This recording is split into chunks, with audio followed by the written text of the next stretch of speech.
So the question here is using the sign 2's complement representation and enough digits to accommodate the numbers full stop. Let x is equal to under bracket plus 29 plus under bracket minus 49. Then the result of x is equivalent to option A under bracket 1 1 0 1 1 0 0 under base 2, option B under bracket 754 under base 8, option C 1 1 1 0 1 1 0 0 under base 2, option D under bracket EC under the base 16. So यहाँ पर x का value दिया हुआ है, this is +29 plus under bracket -49। ये arithmetic operation हमको करना है और बाय डिफ़ॉल्ट अगर बेस यहाँ पे कुछ भी यहाँ पे स्पेसिफाइड नहीं है, इसका मतलब है कि यहाँ पर बेस 10 है। So this is under the base 10 by default if it is not mention in the question. So यहाँ पर पहले हम लोग देखते हैं कि 2's complement representation of a positive number is a normal binary representation. So 2's complement representation of +29 is equal to 0 1 1 0 1। ये इतना मिनिमम बिट चाहिए क्योंकि ये पॉजिटिव नंबर है +29, इसलिए इसका एमएसबी भी 0 होना चाहिए। तो इतना नंबर ऑफ मिनिमम बिट चाहिए +29 को रिप्रेजेंट करने के लिए। अब यहाँ पर -49 का रिप्रेजेंटेशन करने से पहले हम लोग +49 को रिप्रेजेंट करेंगे। तो यहाँ पे लिखेंगे 2's complement representation of +49 is equal to 0 1 1 0 0 0 1। अब जब इसका 2's कॉम्प्लीमेंट निकालेंगे तो हमारा -49 हो जाएगा। So representation and finding both is different. So यहाँ पर अगर हम लोग इसका 2's कॉम्प्लीमेंट निकालेंगे +49 का तो क्या हो जाएगा, तब ये -49 हो जाएगा और ये वैल्यू क्या हो जाएगा 1 और ये 0 का हो जाएगा 1। सो ये 0 का 1, ये 0 का 1 और यहाँ पर ये 1 के बदले 0, ये 1 के बदले 0 और ये 0 के बदले में 1। सो ये इतना मिनिमम नंबर ऑफ बीट हमको चाहिए -49 को रिप्रेजेंट करने के लिए। तो आपको ध्यान रखना है कि यहाँ पर फाइंडिंग द 2's कॉम्प्लीमेंट और रिप्रेजेंटेशन दोनों में डिफरेंस है। सिर्फ रिप्रेजेंट करना है तो नॉर्मल बाइनरी रिप्रेजेंटेशन, अगर नेगेटिव नंबर को रिप्रेजेंट करना है तो पहले हम लोग पॉजिटिव नंबर को रिप्रेजेंट करेंगे, उसका 2's कॉम्प्लीमेंट निकालेंगे तो वो नंबर नेगेटिव हो जाएगा और ये उसका हमारा रिप्रेजेंटेशन हो गया बाइनरी के फॉर्म में। अब इन दोनों नंबर को जोड़ना है तो यहाँ पर देखिए इसमें नंबर ऑफ बिट्स है 7 और इसमें है 6, तो दोनों को इक्विवेलेंट कर देंगे। यहाँ पर पॉजिटिव नंबर के लेफ्ट साइड में अगर आप 0 डालते हैं तो इससे इसके वैल्यू में कोई चेंजेस नहीं होता है। तो यहाँ पर इसको क्या लिख सकते हैं 0 0 1 1 0 1 और ये लिखेंगे यहाँ पर 1 0 0 उसके बाद 4 टाइम्स 1। अब यहाँ पर इसको जोड़िए। So 1 + 1 sum will be 0 and carry will be 1।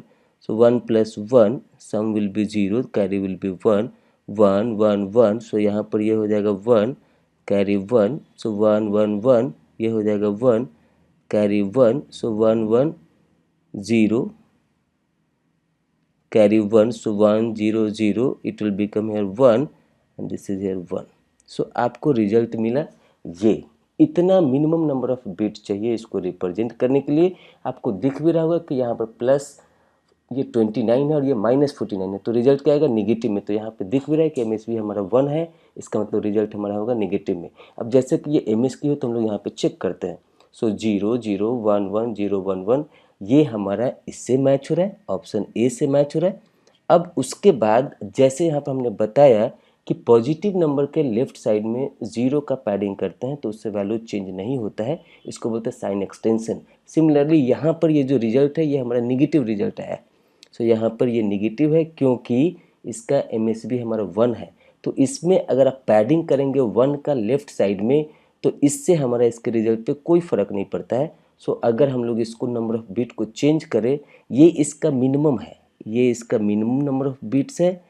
इसके लेफ्ट साइड में आप कितना भी बिट डालते जाएंगे उससे इसके वैल्यूज़ पे कोई चेंजेस नहीं पड़ेगा। तो यहाँ देखिए ऑप्शन सी में, सो यहाँ पर हमको दिख रहा है कि ये 1 1 0 1 1 0 0 ये हमारा मिनिमम नंबर ऑफ बिट्स है। इसके आगे एक और 1 है यहाँ पे लेफ्ट साइड में, तो इससे हमारा इसके वैल्यूज़ पे कोई चेंजेस नहीं होगा। तो यहाँ पर x का वैल्यू यहाँ पर भी सेम रहेगा। सो ऑप्शन सी भी हमारा सही आंसर है। अब आगे देखते हैं कि जैसे कि हम लोग जानते हैं कि अगर कोई नंबर बाइनरी में दिया हुआ है, उसको अगर हमको ऑक्टल में चेंज करना है तो 3-3 बिट का कॉम्बिनेशन लेते हैं। तो यहाँ पर ये क्या हो जाएगा, ये 1 0 0, तो ये हो गया 4, उसके बाद फिर ये हो गया 1 0 0, तो ये हो गया 5, और ये है 1 1। अगर आप एक और 1 यहाँ पे डालते हैं तब भी उससे इसके वैल्यूज़ पे चेंजेस नहीं होगा, और ये हो जाएगा 7। सो यहाँ पर ये हो गया 7 5 4, क्योंकि यहाँ पर हमने क्या बोला कि नंबर नेगेटिव है, तो लेफ्ट साइड में आप कितना भी 1 को एक्सटेंड करते जाएंगे उससे x का जो रिजल्ट है उस पर चेंजेस नहीं होगा। आप वापस से इसका 2's कॉम्प्लीमेंट लेंगे तो क्या हो जाएगा, माइनस ऑफ दैट नंबर। तो किसी भी बिट पैटर्न में चेंज नहीं होगा, चाहे वो इतने बिट में हो, चाहे ये ए ऑप्शन में हो, चाहे बी ऑप्शन में हो, उसके वैल्यू चेंज नहीं होंगे।